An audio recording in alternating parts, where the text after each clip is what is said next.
friends. I'm Amy Morgan, the feature writer of the Marriage Initiative, and I am delighted to introduce you to Colby Taylor today. Colby and his wife Amanda started the Engaged Life Ministry in 2019 to encourage couples to build a strong foundation to help them weather life storms.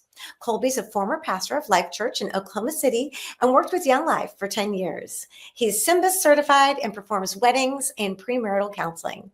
Amanda's helped more than 1,000 couples plan their weddings and owns a wedding planning business.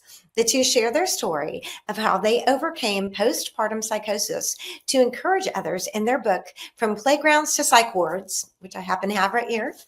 The Engaged Life hosts both in-person and online pre-marriage and marriage events. Colby, thank you so much for being here. Excited to be here. Thank you for the opportunity. Appreciate you. Well, I appreciate you sending me the book. And as I shared with you before, I think I read it in a day. I really couldn't put it down. I mean, when it said, in the online description that it reads like a novel, it really does, but it's not a novel. It's your true life. And it was hard. Do you want to share that about how that kind of transpired and of course how you guys overcame the obstacle? Absolutely. And thank you for reading it. I didn't have to pay you to read it, so that's incredible. I appreciate you doing this. No.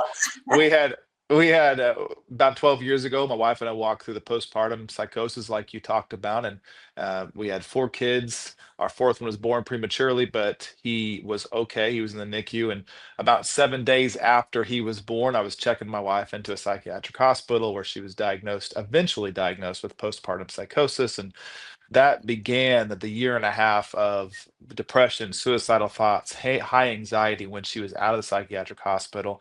And then when she went back, she ended up going twice and spending nearly 20 days in the psychiatric hospital. The second time she was there, she ended up having to be physically restrained because she was so manic and so aggressive. And that's what happens when there's the psychosis. It makes you very manic. And so she had to be physically restrained in a padded room and tied up so that she wouldn't hurt anybody else. So when you see my wife, that's not the type of person you visualize. It's hard to see that, but she just was very, very sick. And so journal, or we talk about that journey, how God prepared us, how God walked through that, and how our marriage is stronger because of something like that, and how we overcame. But we talk about that in the book, as well as just seeing God move and work, and how what it was like from both her perspective and my perspective. And I'm leaving out a lot of stuff there, obviously, but that's a little bit of a gist of what it's about. So yes, ma'am. Well, I was just so struck.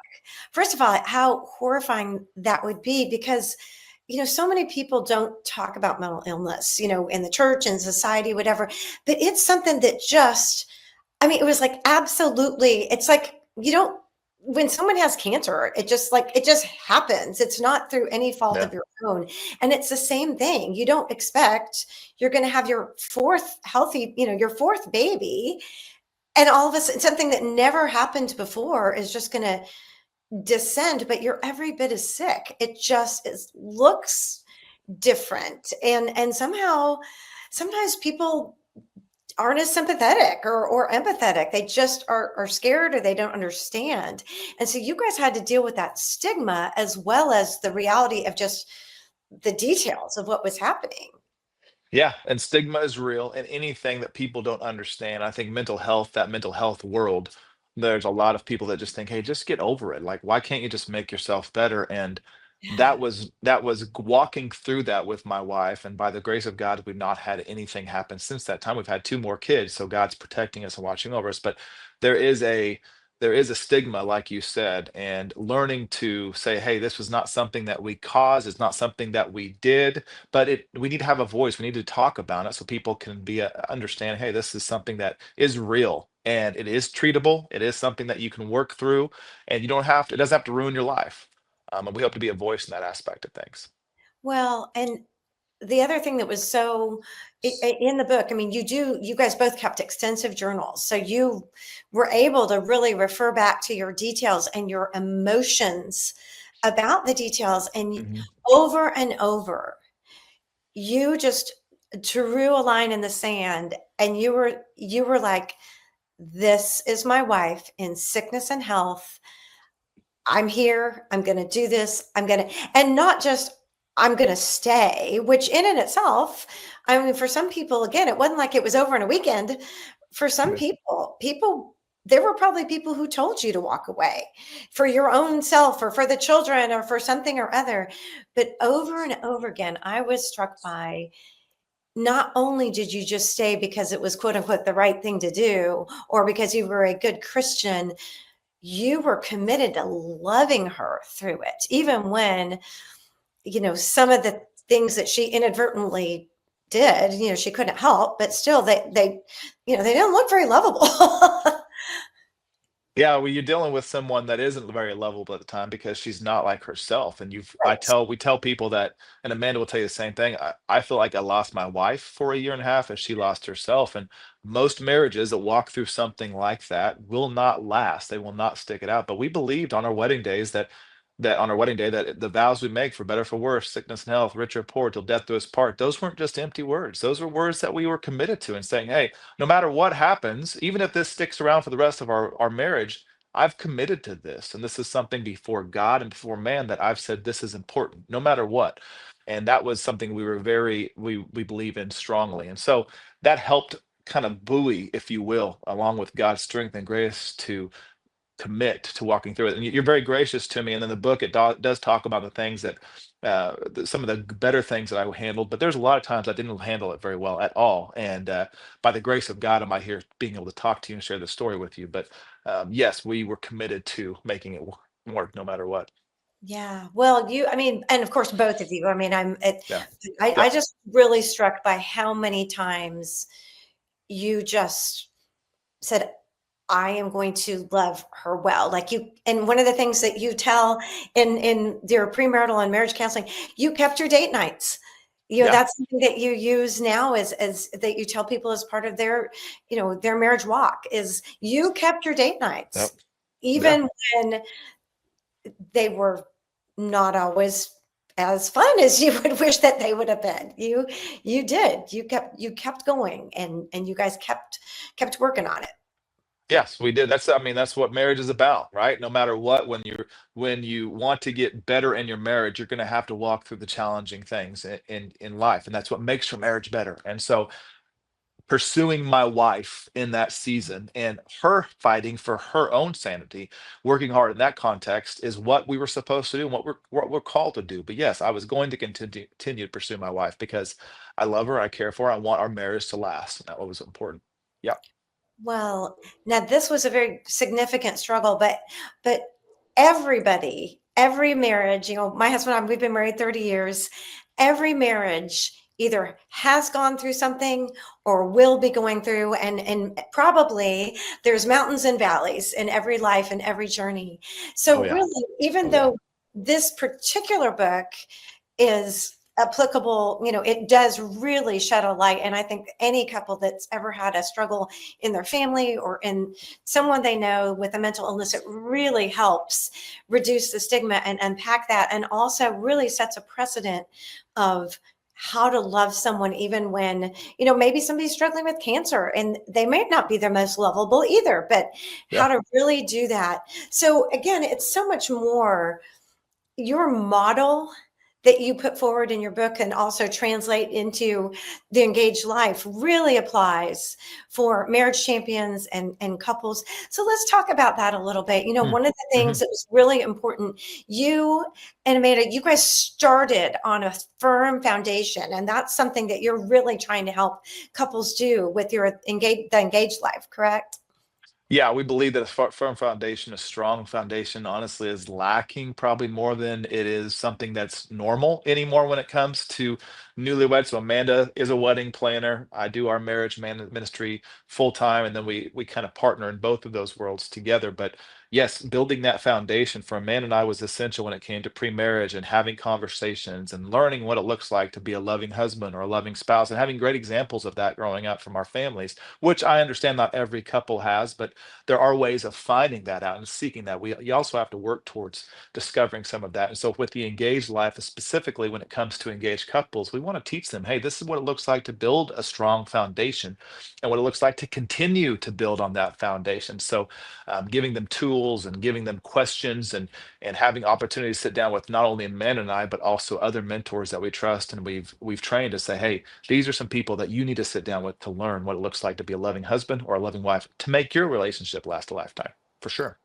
Well, I love that you mentioned that if you didn't, because you guys both had such wonderful parents that supported Yeah. you. And I'm going to do a little bunny trail over, but one of the things that you also talk about is the value of community and Yeah. how much people, showed up. People several times like invited Amanda to stay when she just needed a quiet place to rest and recover, without four little bitty children running Yeah. around.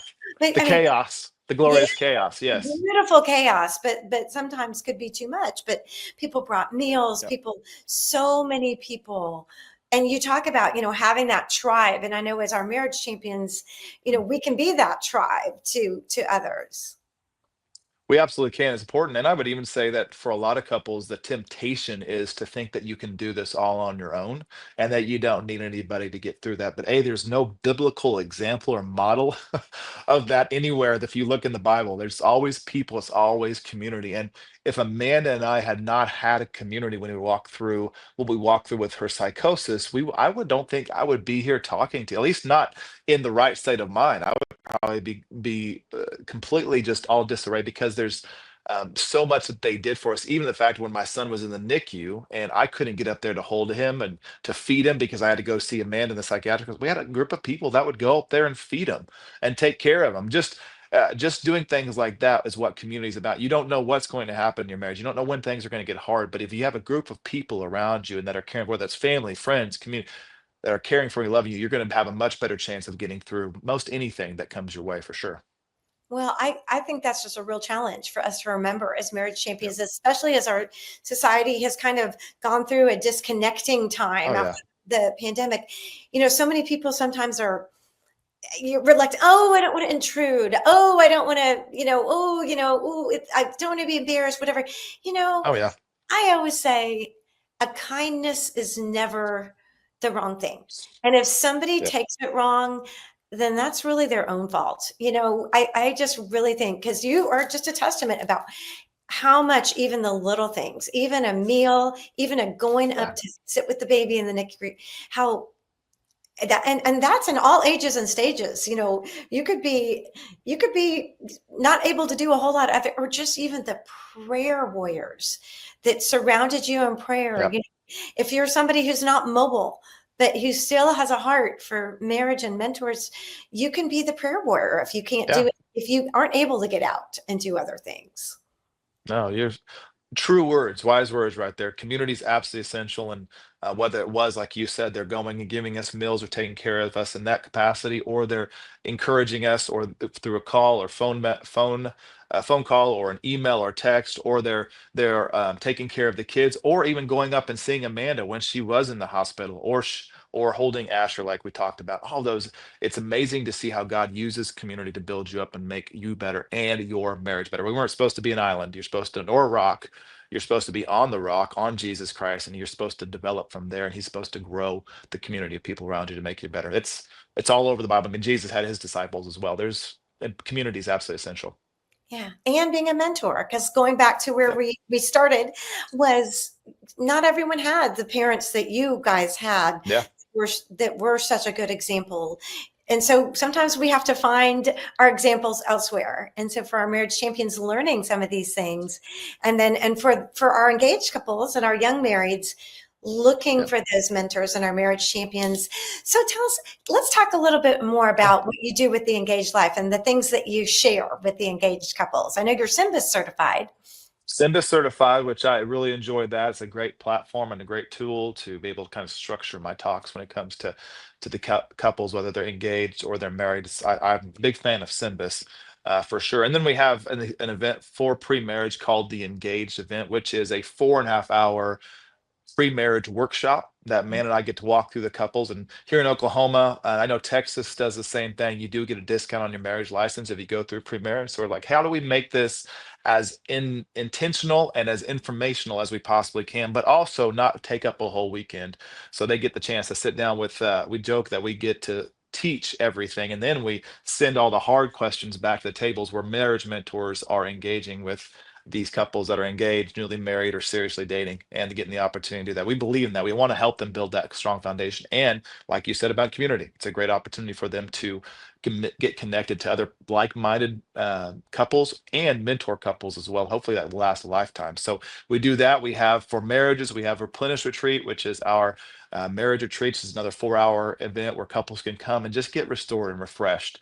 A little retreat option. We go out in the country somewhere, and then we have some good food, and we talk, and we get to talk, chance to learn what marriage looks like, and how we can encourage each other and encourage couples that are walking through their own marriage or challenges that they're seeing. And then our Begin Again, which is our workshop for goal setting and vision casting at the beginning of the year. We do that every year, which is a lot of fun to help couples learn, hey, you can have a vision, you can have goals for your marriage this year, and you can accomplish those goals if you want to. Let us come along beside you. We have resources online. We talked about the engaged event, our engaged event online, which is basically our own video that we do and teach at the engaged event, but all online. So you can download, access that. And we have various resources as well for couples where it comes from our 7-week marriage challenge or the date nights, dating through the ABCs. All those resources are available as well. Well, you've glossed over them really fast. So I want to have Yeah. you unpack them a little bit, because most of the people that will be watching our Marriage Champions are interested in connecting with you, but Yeah. they probably don't all live close enough to Oklahoma City to get to you. So Yes. let's talk a little bit about your online resources and what they would really be able to learn there. Yeah. So our online resources, we have the 7-week marriage challenge, we have the engage event online, and then we have our dating through the ABCs as well. And those are basically, so 7-week marriage challenge is just a resource that couples can receive, and it walks them through a day of praying together through a biblical, what does this look like? How do you improve your marriage biblically? Then it has some date night ideas, which are always fun and kind of exciting. And then just some tips. Hey, here's, whether it's from my man and I or some other vetted marriage, I would say marriage pioneers, marriage champions here, that says, hey, these are some really great tips for you to reflect on when it comes to your marriage. So we send that to them. They can walk that through as a couple, kind of a guided tour, if you will, through marriage. And then we have the dating through the ABCs, which is just a list of great locations to have a fun date. If you're in a dating rut, like Amanda and I, we talk about where we were going to Target and Chipotle. That was our hot date. And I thought it was incredible. This is awesome. Let's do more of this. And Amanda's like, this is terrible. I don't want to do this anymore. So we like, okay, maybe we need to mix it up and change it up a little bit. And so we created the dating through the ABCs, which is another resource where it takes you from the A's all the way to Z's of new ways, of new ideas when it comes to your marriages as well. I'm making sure I didn't leave one off. The engaged, just to focus on the engage online engagement, is basically just everything we're teaching. So you can do it from the comfort of your own home and learn and say, hey, this, or take it from a church community and say, hey, from a whole group setting, we can watch this video, have great questions, have great ideas of what it looks like to build a strong foundation for your marriage without having to come to one of Colby and Amanda's events. Or we have to come to, because we're probably boring and not as much fun. So you guys can you guys can do that at your own church. We created that specifically for that to be utilized in that way. I cannot imagine you, and especially someone who spent 10 years of young life doing games and everything, being boring and not fun. That does not strike me as being a true statement. But let's see. I know Very that fair. when you, like, on your website, you're talking about the engaged event. I loved the questions that you asked to get couples to kind of even see themselves there. I said, you know, you're in the right place if you thought, I've never seen a successful marriage. My Yeah. parents are divorced. I feel clueless. We're struggling with resolving conflict. We're not on the same page with finances. We were raised so differently. Can we have a successful marriage? I want to be intentional, but not sure how. Can you, like, maybe give us a little clue of maybe a nugget of some way when somebody who reads those really inviting questions can then something that they would learn, something that you would share with them. Specifically for engaged couples, correct? From the Yes. event, is that Mhm. okay? So something that Amanda and I talk about is we share a story of a time that we were in Turks and Caicos and we're swimming and we're looking at the sharks and everything's incredible. The guy says, jump out and go. She said, go past the reef. It's incredible. And we're like, okay. So it's like reef, reef, reef. And then it's just drop off out of blue, out of nowhere. Like it's eerie. It's scary. And so I'm good. I'm like, you know what? That's enough of the drop off for me. So we're coming back, and Amanda starts freaking out. She's in front of me, and finally she gets all my attention and turns around, and there's this shark that came out of nowhere.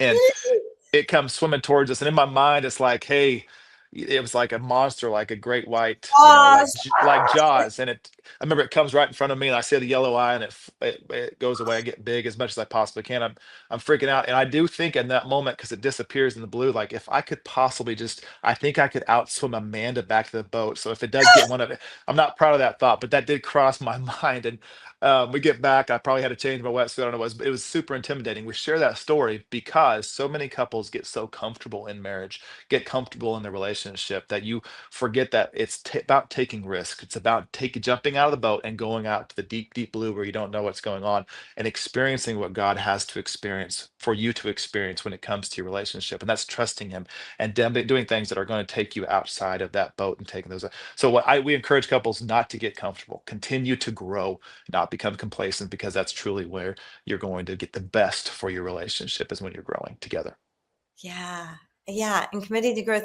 I know I'm so glad you brought out trust. You brought up trusting God because that's another thing. I was just so amazed that after, you got on the other side of of Amanda's sickness and you were back to, back to health and back to activity, and you had still four little ones. You felt God, both of you, calling you to have two more children, and Yeah. you trusted God with that. And that is just a huge, I mean, that's like, that's one of those Ebenezer stones, I think, that you should, when you go to the Hall of Faith Yeah. on Hebrews, that's really, could you share, what do you tell couples about that? Because I'm sure you use that as an example of trust, because that's a big example of trust. We it is. I mean, I always say jokingly that I just can't keep my hands off my wife. So that was the problem. But we trusted God and said, hey, we know that no matter what, we were going to trust God with the process of having more children. And we didn't feel like we were done. Even though all the doctors and therapists were saying, don't do this, you're crazy.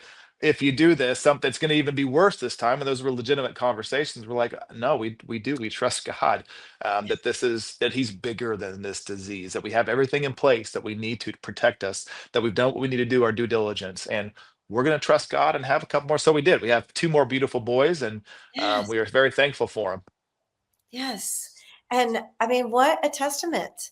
And I'm sure as when you talk to engaged couples or the couples that come to replenish, you can say, you know, we stood on what God told us, whether it be staying in your marriage and continuing to fight for your marriage, whether was overcoming, spiritual opposition, whether it was, trusting God for the next step in the future. I mean, that's just a real testament that you can point people to.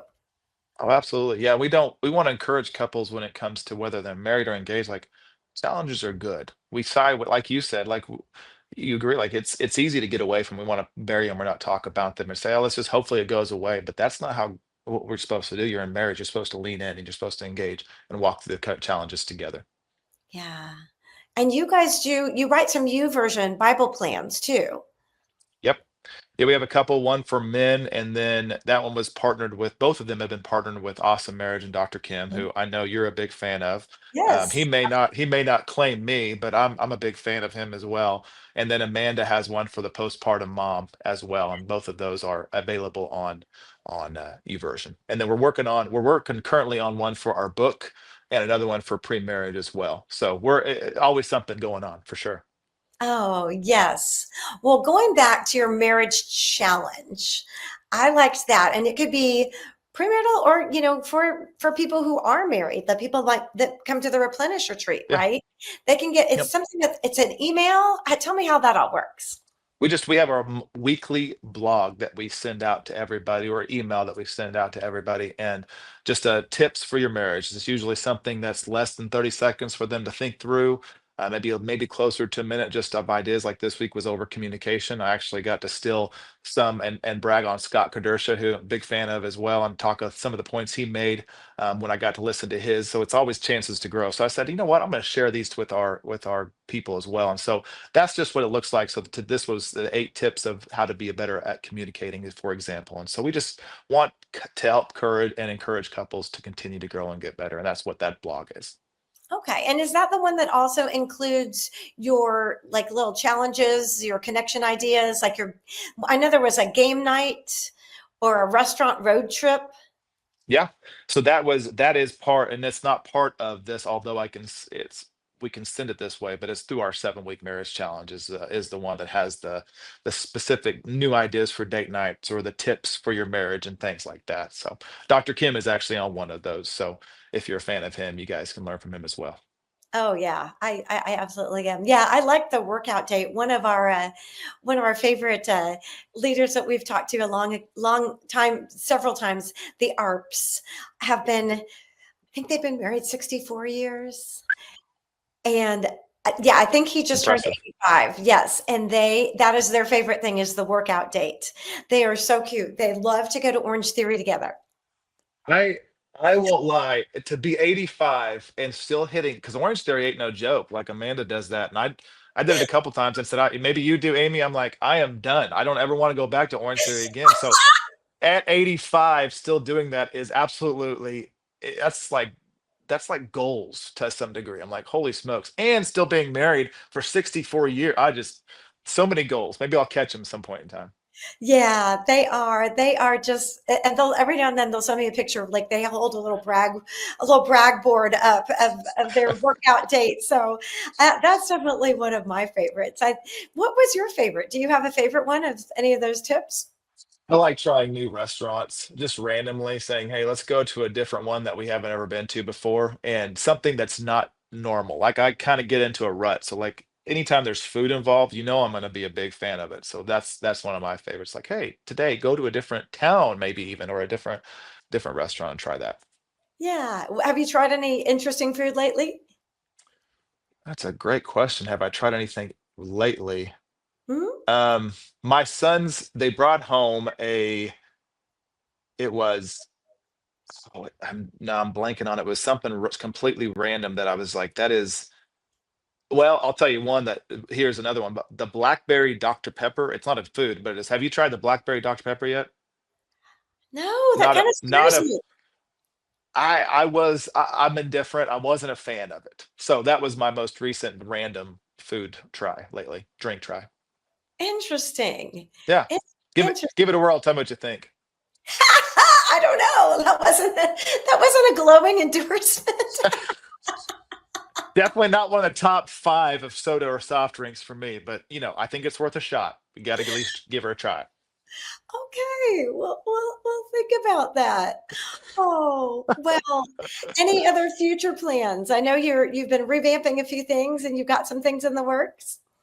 We always have something in the works. There's marriages that need to be healed, and ways of engage. I mean, there's millions and millions of weddings, and we're just a small drop in the bucket. So it's always that you see the need, how you continue to meet that need and encourage couples. So we just have our events coming up here in the fall. We do have one of our benefit nights, which is always it's a lot of fun, but it takes a lot of work. So we're preparing for that in the fall, and then our U version plans, and just continually putting the book out there in front of people to help them understand the need for mental health, but also strong marriages, and how working through challenges as well. So those are all big future things that we're working towards right now for sure. And keeping our kids alive. That's the other thing, is making Yeah. it through summer, making it through summer.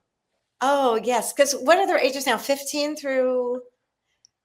Very good. So it's a girl and 5 boys. Our oldest is 16. Praise the Lord, she can drive. That's like a game changer. And then almost 15, will be 15 in July this month. And then 14, I'm sorry, 15, 13, 12, 9, and 7 are the ages. Oh my. It's a glory, as I said earlier, a glorious chaos. Yes, yes. And you said that in the book several times, and you Yeah. guys seem like you really embrace that. Well, Colby, thank you so much for being here. It's just delightful talking to you. I appreciate it greatly. We're honored to be a part of this, and thank you for the ask and letting us be a part. Oh, and as always, Marriage Champions, if you'd like more information about the engaged life, you can find us at marriageinitiative.org or marriageresources.org.